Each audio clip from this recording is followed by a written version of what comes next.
প্রতিদিনের চিন্তা ও প্রার্থনা। 14ই মার্চ, দিনের প্রধান চিন্তা। আমাদের মন বড় বহির্মুখী, মুখস্থ করা যায়।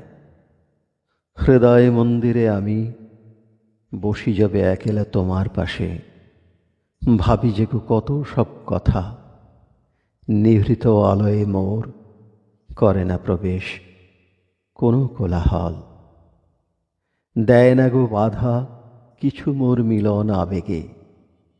হরষে ভরিয়া দেয় অন্তর আমার, যবে আমি বসি তব পূন্য পদতলে। আমরা কেবল বাহিরের দিকেই ছুটিয়া যাই, জানি না কি যে অন্তর গৃহ হইতে দূরে সরিয়া গেলে আমাদের শারীরিক, মানসিক ও আধ্যাত্মিক সকল শক্তি একেবারে ক্ষয় হইয়া যাইবে, কারণ আমরা সর্বদাতা জীবন উৎস হইতে নিজেদের বিচ্ছিন্ন করিয়া ফেলিতেছি। বহির্মুখী মানুষই ভুল করে। যেজন সাহায্যের আশায় কেবল বাহিরের দিকেই তাকায়, সে প্রায় সব সময়েই নিরাশ হয়।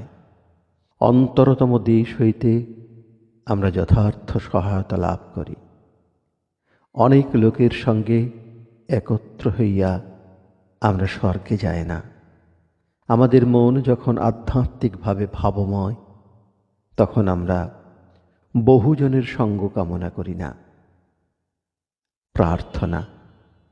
হে সর্বত্র বিরাজিত দেবতা, আমার সহায় হও, যেন আমি নিভৃতে তোমার পুণ্য বাণীকে একান্ত আপনার করিয়া লইতে পারি।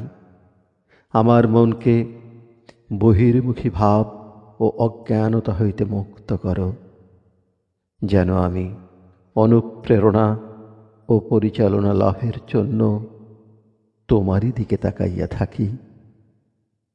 তুমি আমাকে রক্ষা করো এবং আমার সকল চিন্তা, কথা ও কাজে তুমি নিজে আগে চলিয়া আমাকে পথ দেখাও।